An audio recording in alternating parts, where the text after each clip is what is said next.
Hanya bagimu kemuliaan. Amin. Hanya bagimu pujian. Ku kagum dan sembah padamu, Bapa, ku cari wajahmu. Hanya bagimu kemuliaan, hanya bagimu pujian. Kini ku sembah Bapakku yang ku cinta.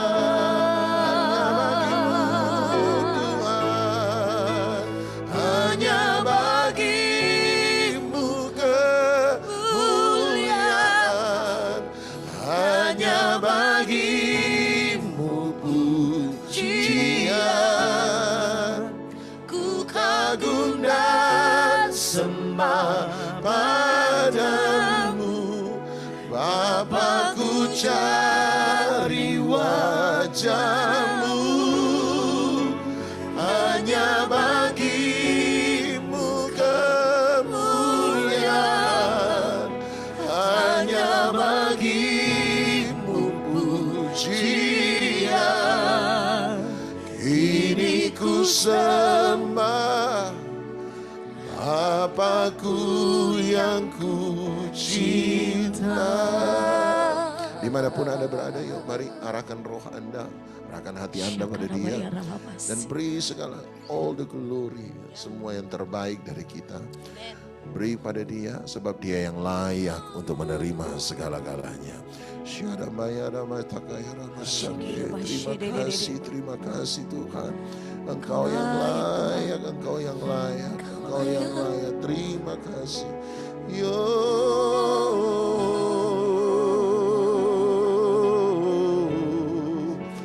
Hanya bagimu kemuliaan, hanya bagimu pujian. Ku kagum dan sembah padamu, Bapa, ku cari wajahmu. Hanya bagimu kemuliaan, hanya bagimu pujian. Kini ku sembah Bapakku yang ku cinta. Mari hari ini apapun keadaan Anda, apapun masalah yang harus Anda hadapi, apapun semua yang harus Anda kerjakan hari ini, mari nomor satu ambil keputusan untuk mengatakan, aku akan memberi kemuliaan untuk Tuhan. Mungkin hari ini Anda tidak merasa untuk bisa memberi kemuliaan untuk Tuhan, sebab Anda merasa Anda lah yang butuh sesuatu dari Tuhan. Tapi nomor satu, saya percaya, give and you will receive. Beri maka engkau akan menerima.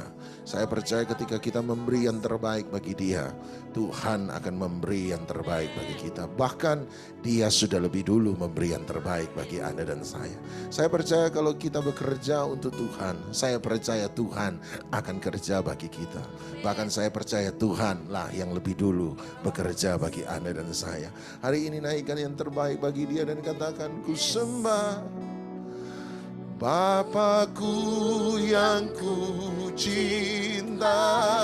Hanya bagimu Tuhan, hanya bagimu kemuliaan, hanya bagimu pujian. Ku kagum dan sembah padamu, Bapa, ku cari wajahmu. Hanya bagimu kemuliaan, semua bagimu pujian. Kini ku sembah, Bapakku yang ku cinta. Tuhan, kami mengatakan bahwa kami memberi syukur, kami sembah, kami hanya bagi Engkau sebab Engkau yang layak untuk menerima segala-galanya. Terimalah persembahan hati kami kepadamu. Terimalah ya Bapa, dalam nama Yesus. Dalam nama Yesus kami sudah berdoa. Dan setiap kita yang mengasihi Dia, sama-sama kita katakan amin, amin, amin. Shalom, selamat pagi. Hari ini saya banyak pergumulan, jangan sampai ditunjuk. Tadi ditunjuk pura-pura enggak ditunjuk. Ya, barusan hari kemarin kita memperingati hari Pentakosta. Dan sebenarnya ada banyak pertanyaan yang ternyata masih sering ditanyakan orang untuk mencoba memahami apa yang terjadi.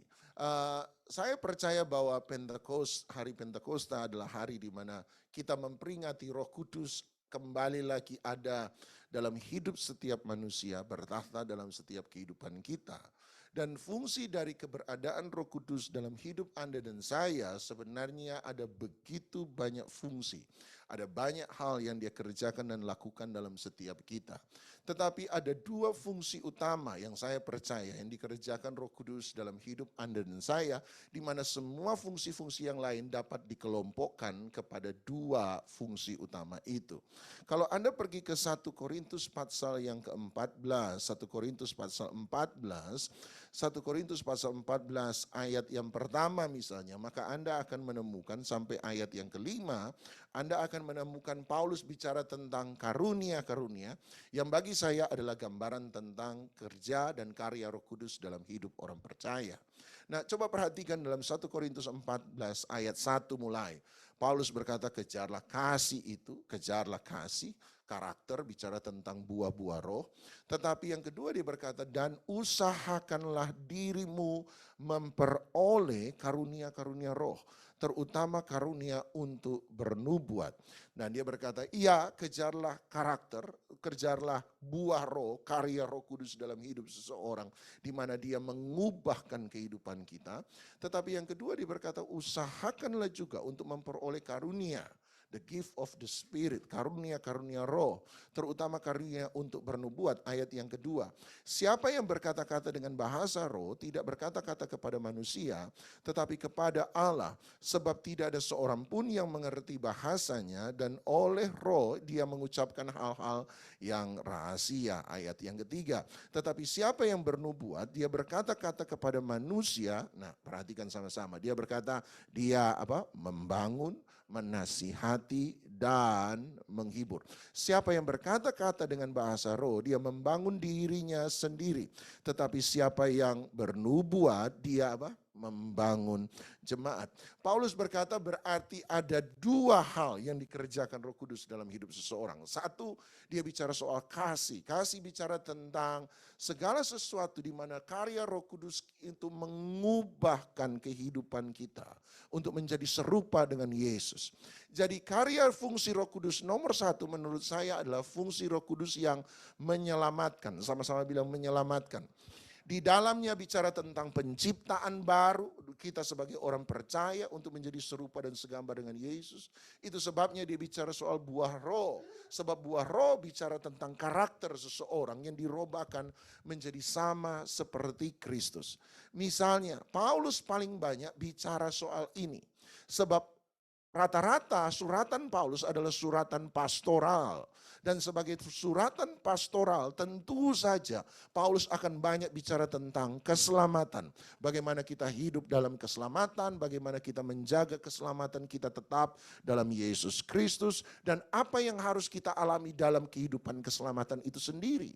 Itu sebabnya Paulus banyak bicara tentang karya Roh Kudus nomor satu yang menyelamatkan kita, yang memberikan kita menjadi ciptaan yang baru. Membawa kita dari kemuliaan pada kemuliaan. Misalnya dalam Titus 3 ayat yang kelima, dalam Titus pasal 3 ayat kelima, salah satu hal yang dikatakan oleh Paulus tentang fungsi Roh Kudus. Dia banyak bicara soal ini sebab suratan Paulus sekali lagi adalah suratan pastoral. dia bicara karena suratan pastoral, dia bicara tentang kehidupan dalam keselamatan. Dan salah satu karya Roh Kudus yang utama dalam hidup seseorang adalah karya Roh Kudus yang menyelamatkan. Ayat misalnya Titus pasal 3 ayat yang ke-5. Titus pasal 3 ayat yang ke-5. Kalau sudah dapat Anda boleh lihat baik-baik, Anda baca sama-sama. Titus 3 ayat 5, 1, 2, 3. Pada waktu itu dia telah menyelamatkan kita bukan karena perbuatan baik yang telah kita lakukan, tetapi karena rahmat-Nya oleh permandian kelahiran baru dan oleh apa? Pembaharuan yang dikerjakan oleh Roh Kudus. Itu sebabnya dia berkata karya Roh Kudus yang paling utama nomor satu adalah dia memberikan kepada kita pembaharuan, ciptaan yang baru. Membuat kita mengalami kelahiran baru, hidup lahir baru, hidup yang dirobahkan hari lepas hari. Punya Roh Kudus berarti nomor satu Anda dan saya harus bersedia untuk dirobahkan dari sehari kepada sehari. Semakin menjadi serupa dengan Kristus. Kita mengalami pengudusan, kita mengalami ciptaan baru. Kita berpindah dari kemuliaan kepada kemuliaan. Itulah fungsi utama Roh Kudus nomor satu. Bicara soal keselamatan. Karya Roh Kudus dalam keselamatan. Tetapi dalam 1 Korintus 14 yang kita baca kemudian, kalau Anda lihat tadi dengan sangat luar biasa, tiba-tiba dia berkata ada fungsi Roh Kudus yang kedua. Fungsi Roh Kudus yang kedua adalah fungsi untuk penginjilan. Fungsi Roh Kudus yang kedua adalah fungsi Roh Kudus untuk penginjilan. Coba Anda lihat 1 Korintus 14, kembali ke 1 Korintus pasal 14. Perhatikan mulai dari ayat yang ke-20, maafkan saya. 1 Korintus pasal 14, mulai dari ayat yang ke-22. 1 Korintus 14 ayat yang atau mulai dari ayat 23. 1 Korintus 14 ayat 23. 1 Korintus 14 ayat 23. Jadi Paulus berkata, kalau seluruh jemaat berkumpul bersama-sama dengan tiap-tiap orang berkata-kata dengan bahasa roh, karunia Roh Kudus, lalu masuklah orang-orang luar atau orang-orang yang tidak beriman, tidakkah akan mereka mengatakan bahwa kamu gila? Ayat 24. Tetapi kalau semua bernubuat, lalu masuklah orang yang tidak beriman atau orang yang baru, dia akan diyakinkan oleh semua dan diselidiki oleh semua, segala rahasia yang terkandung dalam hatinya akan menjadi nyata sehingga dia akan sujud menyembah Allah dan mengaku sungguh Allah ada di tengah-tengah kamu. Tiba-tiba Paulus bicara dalam hal karunia, Paulus tiba-tiba bicara bagaimana kalau ada orang baru datang ke dalam perkumpulanmu. Kemudian kamu semua misalnya berbahasa roh. Ini komplain Paulus, kritik Paulus terhadap bahasa roh. Bukan karena dia tidak setuju, karena dia punya satu tujuan yang lebih besar. Dia bilang kalau ada orang baru datang di antara kamu, tiba-tiba mendengar kamu berbicara sesuatu yang dia tidak pernah mengerti. Yang dia tahu bukan bahasa-bahasa yang ada dalam planet bumi ini. Sehingga dia berkata, bukankah kamu ini perkumpulan orang gila? Oleh sebab itu dia tidak akan pernah mendapat apa-apa keuntungan dalam perkumpulan tersebut. Tapi Paulus berkata, bagaimana seandainya setiap kita bernubuat? Nubuat berarti menyampaikan pesan Allah, hati Allah kepada seseorang. Apakah dalam khotbah penyampaian firman Tuhan ataukah penyampaian pribadi kepada satu orang kepada orang yang lain? Kalau dia mengalami itu, tiba-tiba semua yang ada dalam rahasia hatinya tiba-tiba disingkapkan, dibukakan dan berkata, Tuhan tahu engkau sementara mengalami ini dan ini dan ini dan ini, tapi Tuhan mau berkata bahwa engkau akan kuat, engkau harus mampu, tetap percaya Tuhan, satu kali Tuhan akan buka jalan. Tiba-tiba dia merasa dikuatkan, dia merasa diuntungkan dengan apa yang terjadi. Rahasia hatinya tersembunyi, kekhawatirannya, ketakutannya, pergumulannya tiba-tiba disingkapkan. Maka ayat 25 berkata, bukankah dia akan sujud menyembah dan mengaku bahwa sungguh Allah ada di sini. Berarti fungsi kedua terutama Roh Kudus nomor satu adalah salvation. Mengerjakan keselamatan di dalam setiap kita yang percaya. Tetapi nomor dua, fungsi Roh Kudus terutama kedua adalah untuk misi, untuk penginjilan. Bagi mereka yang belum percaya, supaya mereka menjadi percaya. Karena tanda-tanda mujizat dan heran, karunia-karunia roh yang ditaruh dalam kehidupan orang percaya. Itu sebabnya satu pendeta bernama Bill Johnson membedakan antara kalimat Roh Kudus di dalam saya, Holy Spirit in me, dan Roh Kudus di atas saya, Roh Kudus upon me.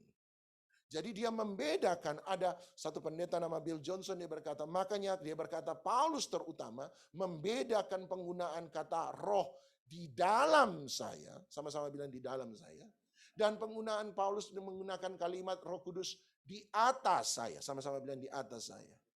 Dia berkata ketika Paulus berkata Roh Kudus di dalam saya, maka itu adalah karya Roh Kudus untuk saya.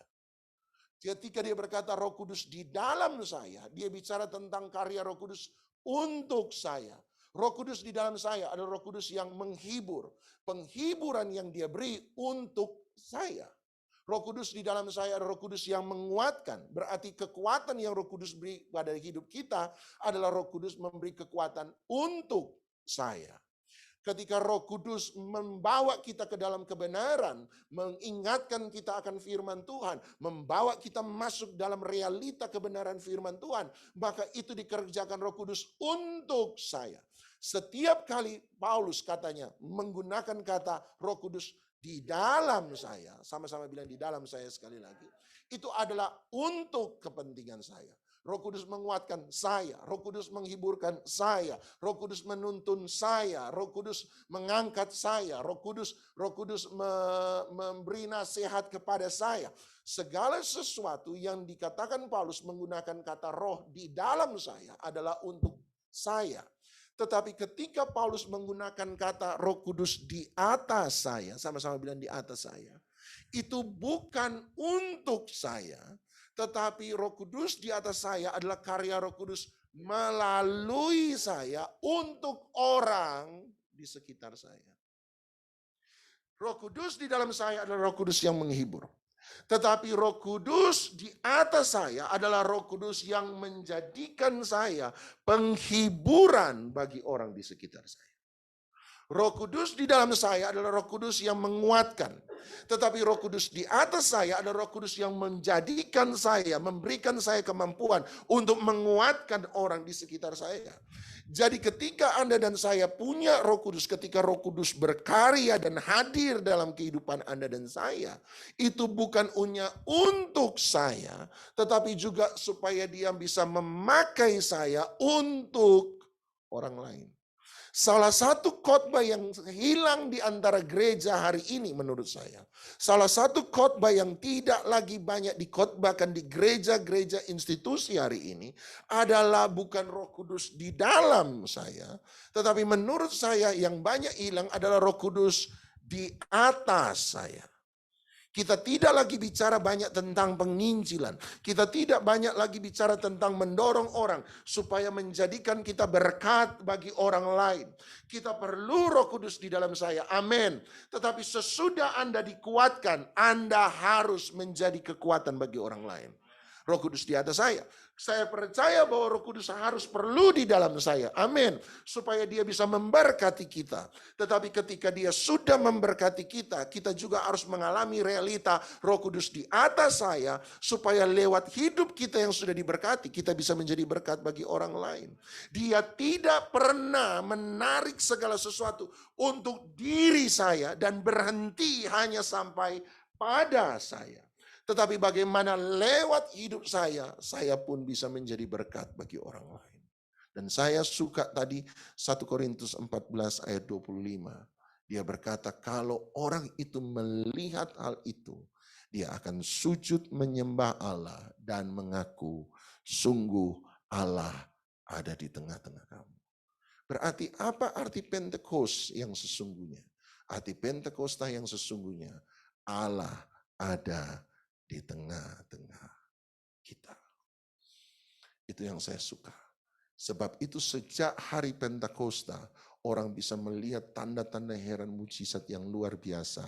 Sebab Yesus yang pernah hidup, sekarang hidup lagi lewat karya Roh Kudus dalam kehidupan kita. Maksud saya begini. Kisah Rasul 17 ayat 31. Mohon maaf, saya mau akhiri tetapi dosa guru, ingin memberi semua. Kisah Rasul 17 ayat 31. Kita pernah belajar ini. Kisah Rasul 17 ayat 31. Karena Tuhan telah menetapkan satu hari pada waktu mana dia dengan adil akan menghakimi apa? Dunia oleh satu orang yang telah ditentukannya. Sesudah dia memberikan kepada semua orang. Apa? Satu bukti, sama-sama bilang bukti. Apa bukti itu? Tentang hal itu dengan cara membangkitkan dia dari antara orang mati. Kebangkitan Yesus dari antara orang mati disebut Alkitab, disebut Paulus sebagai satu-satunya bukti. Sama-sama bilang satu-satunya bukti. Bukan hanya satu bukti, tetapi satu-satunya bukti. Jadi Allah hanya memberi satu bukti. Allah tidak memberi banyak bukti, dia hanya memberi satu bukti. Bukti apa? Supaya orang bisa percaya pada dia. Apa bukti yang dia berikan? Bahwa Yesus bangkit dari antara orang mati. Apa arti Yesus bangkit dari antara orang mati? Yesus hidup. Sama-sama bilang Yesus hidup. Saya pernah bilang sama Anda, disitulah kesulitan terbesar kita. Bagaimana caranya membuktikan Yesus hidup, sementara Yesus yang hidup naik ke surga. Disitulah kesulitannya. Bagaimana saya bisa membuktikan bahwa Yesus hidup, sementara Yesus yang hidup itu sudah naik ke surga. Bagaimana caranya membuktikan bahwa Pak Doni hidup? Gampang. Tunjuk sama orangnya, itu Pak Doni. Masa segede itu enggak kelihatan? Gampang. Nita hidup, hidup. Mana orangnya? Itu orangnya. Walaupun kecil, tetap kelihatan. Sebab hijau Benetton. Tetap kelihatan. Gampang untuk membuktikan seseorang hidup. Selama orang itu ada, kita cukup tunjuk orangnya. Itu orangnya, dia hidup. Nah sekarang bagaimana caranya membuktikan Yesus hidup, sementara Yesus hidup naik ke surga?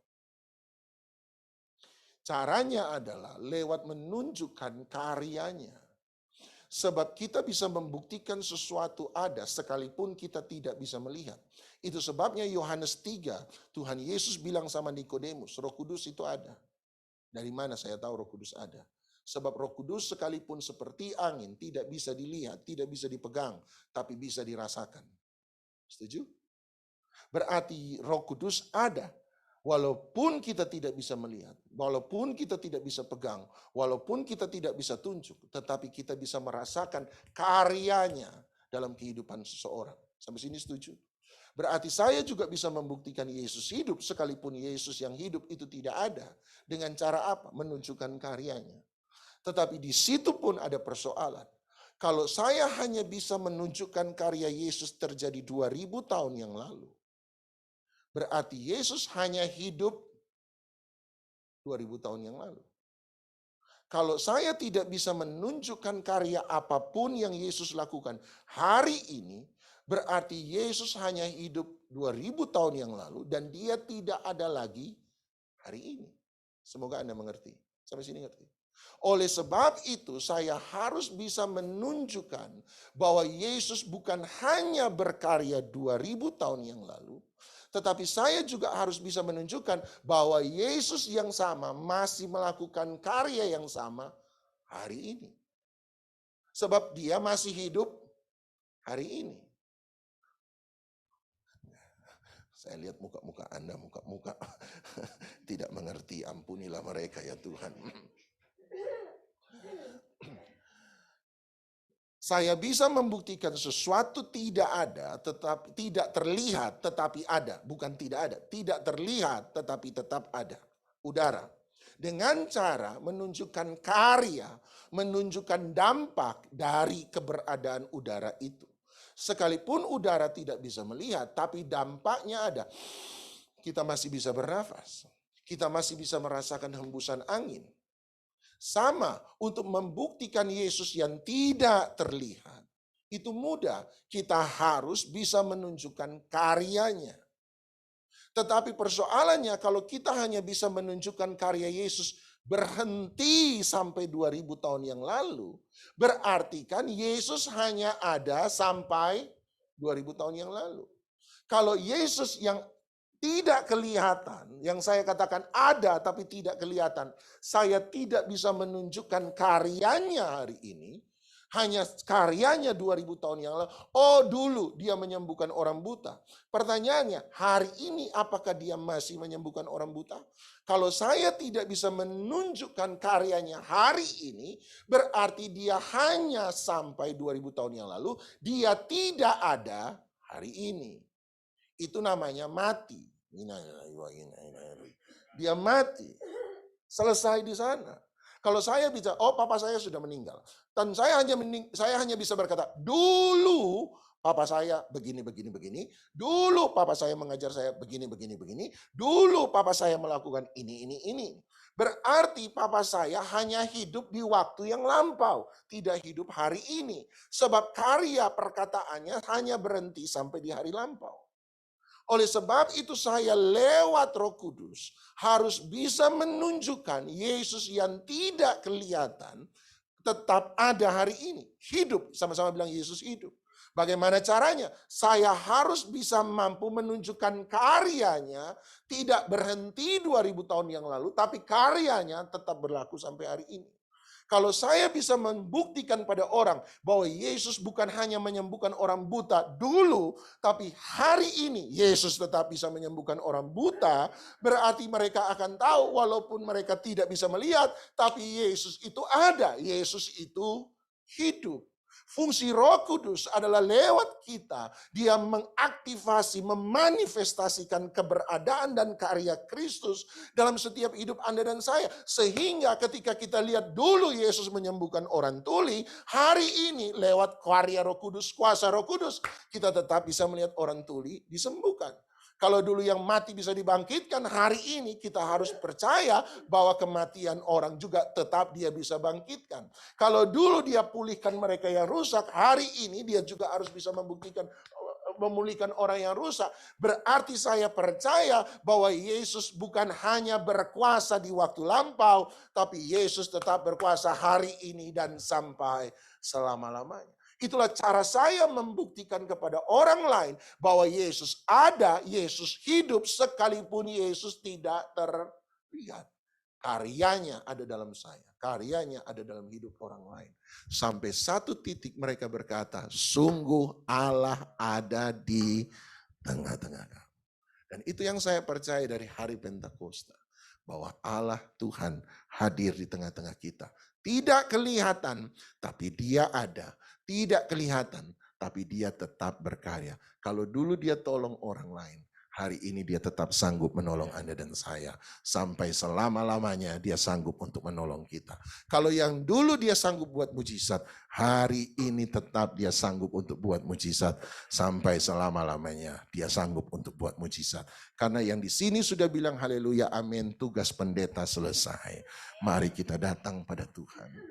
Tugas pendeta cuma buat orang bilang amin. Sebab percaya pada Tuhan. Mari datang pada dia. Kuasamu terlebih besar. Tuhanku terlebih besar. Tak pernah terlambat janji-Mu ya Tuhan. Pulihlah hidupku. Kuasa-Mu terlebih besar. Tuhanku terlebih besar. Tak pernah terlambat janji-Mu ya Tuhan. Pulihkan hidup. Salah satu momen di mana saya mengalami perubahan dalam hidup saya adalah waktu saya masih kecil. Saya mungkin pernah cerita pada Anda. Jangan pikir saya pendiam hari ini. Anda pikir saya orang yang tidak ada emosi dan tidak ada ekspresi. Kebanyakan orang pendiam itu tidak menunjukkan emosi, tetapi memendam emosi. Problem orang yang ekspresif itu adalah menyatakan emosi mereka. Tapi problem dengan orang yang tidak ekspresif adalah memendam emosi. Persoalannya menurut saya dengan orang yang ekspresif adalah waktu dia mengeluarkan emosi, dia lega, dia plong. Tapi bagi mereka yang memendam emosi, dia hidup dalam pikiran dan bergumul dengan persoalannya. Itu sebabnya saya suka bilang sama teman saya yang lebih cerewet dari saya bilang, kamu ngomong seenaknya, kamu ngomong seenaknya ya, kamu lega, tapi kita yang dengar stres. Sebab problem kita adalah kita menyimpan emosi. Problem saya adalah saya menyimpan emosi. Waktu saya masih kecil, saya cukup orang yang emosional. Dan satu kali saya pernah cerita pada Anda bagaimana waktu saya dan sepupu saya main kelereng. Dia sudah kuliah, saya masih SD gitu ya. SD mau masuk SMP. Dan main kelereng, bayangin anak gede main kelereng dengan anak kecil dan dia curang. Dan waktu dia curang saya marah, saya suruh dia minta maaf, dia tidak minta maaf. Yang saya lakukan nomor satu adalah saya lempar batu mobil barunya. Ampuni saya Tuhan. Saya tidak pernah nyerang orang, saya nyerang apa yang dia paling suka. Saya belajar dari Tuhan. Tidak minta apa yang kamu punya banyak, minta apa yang paling berharga. Dan satu kali waktu saya juga masih muda. Saya muda, pernah berkelahi dengan anak kampung, pernah berkelahi dengan teman sekolah, tapi mereka yang salah. Dan satu kali dengan sepupu saya yang lain, kemudian dia buat salah, dia garai saya kejar dia lari. Saya kejar juga dia, waktu mau ketangkap dia naik tangga. Nah orang gemuk problemnya jangan dibawa lari naik tangga, saudara. Saya pernah les tenis dengan adik saya les tenis, saya lebih dulu les daripada dia. Tapi persoalannya satu, waktu main tenis dia pukul ke kanan, saya lari ke kanan, dia pukul ke kiri, saya lari ke kiri. Nggak sampai satu set saya sudah menyerah, ngos-ngosan, dibuat lari ke sana. Dan sepupu saya waktu itu lari naik tangga, saya kejar naik tangga, dia turun tangga. Dia turun tangga sebelah tangga yang berbeda, saya turun tangga, dia naik tangga lagi. Akhirnya saya bilang, waktu dia di atas tangga saya bilang, turun kalau berani. Dia lebih gede dari saya, dia 2 tahun lebih gede dari saya bilang, turun kalau berani. Kalau berani turun. Dan saya masih ingat sampai hari ini, waktu saya cerita itu dia sudah lupa. Saya bilang begini, memang orang yang buat kesalahan suka lupa dengan kesalahan yang dia buat. Sama seperti orang kasih utang. Orang yang terima utang itu suka lupa dengan utang yang dia punya. Orang yang ngasih utang lah yang gak pernah lupa dengan utang yang dia beri. Saya bilang turun kalau berani. Dan dia berkata gak mau. Dia bilang kejar kalau berani. Saya bilang turun kalau berani. Kalau laki-laki turun. Dan saya masih ingat kalimatnya di atas tangga, dia bilang, anak sekolah minggu kok begitu. Dan itu kalimat yang sederhana. Tapi buat saya itu masuk di hati saya. Salah satu momen yang mengubahkan saya adalah, iya ya, saya ini rajin ke gereja, saya ini juara ayat hafalan, tapi saya itu tidak pernah berubah. Dan dia bilang, anak sekolah minggu kok gitu. Bilang Yesus tapi jahat. Hari itu saya yang menyerah. Dan saya mengubah. Saya bilang, kenapa saya tidak bisa mengendalikan emosi saya? Dan saya berkata, sama seperti Yesus. Dan hari itu saya banyak merenung dan banyak berubah. Sampai hari ini seperti itu.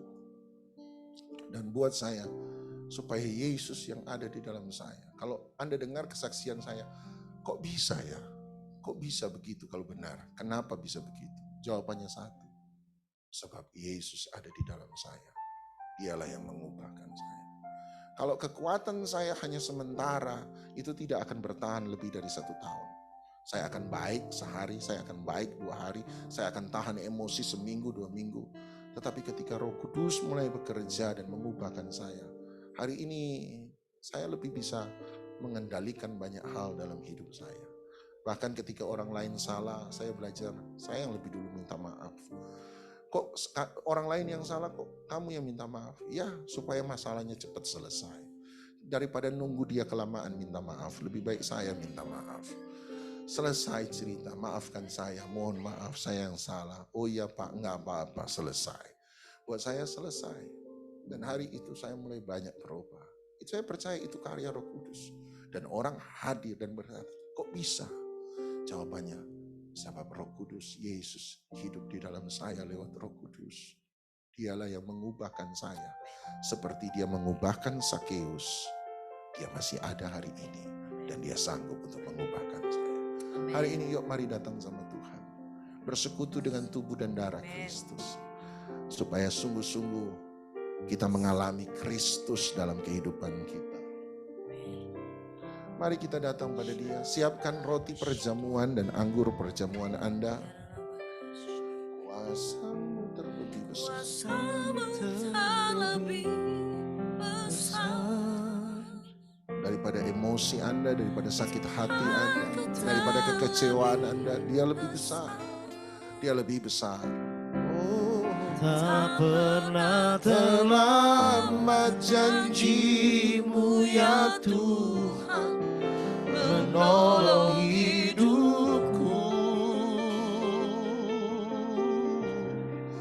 Kuasamu terlebih besar, Tuhanku terlebih besar. Tak pernah terlambat janjimu ya Tuhan, pulihkan hidupku. Bukankah roti dan anggur ini adalah persekutuan dengan tubuh Kristus? Kita ada di dalam Dia dan Dia hidup di dalam kita. Bapa dalam sorga, biarlah perjamuan kudus pagi ini kembali lagi dimanifestasikan lewat kehidupan kami. Jadi sama seperti Yesus. Engkau ada di dalam kami dan kami ada di dalam Engkau. Angkat roti di tangan kanan Anda tinggi. Tuhan Yesus pada perjamuan makan malam terakhir itu mengambil roti, memecah-mecahkannya dan mengucapkan berkat atasnya. Oleh sebab itu hamba mengucapkan berkat kehidupan, berkat kesehatan, berkat kesembuhan, berkat damai sejahtera, berkat sukacita, berkat pemulihan, berkat mujizat, berkat kekayaan. Biarlah turun dalam kehidupanmu dalam persekutuan dengan tubuh Kristus. Dia kemudian mengatakannya bahwa sungguh inilah tubuhku yang telah diserahkan bagi kamu. Perbuatlah ini menjadi peringatan akan aku. Percayakah Anda bahwa roti yang telah dipecah-pecahkan ini adalah persekutuan dengan tubuh Kristus? Amin. Mari kita terima dengan iman, kita makan bersama-sama di dalam nama Tuhan Yesus Kristus.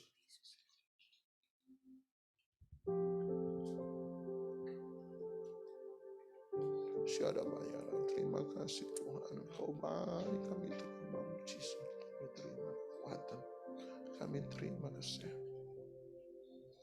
Terima kasih.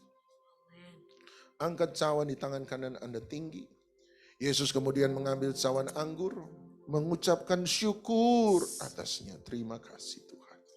Dan berkata, cawan ucapan yang kita ucapkan syukur atasnya adalah cawan perjanjian baru.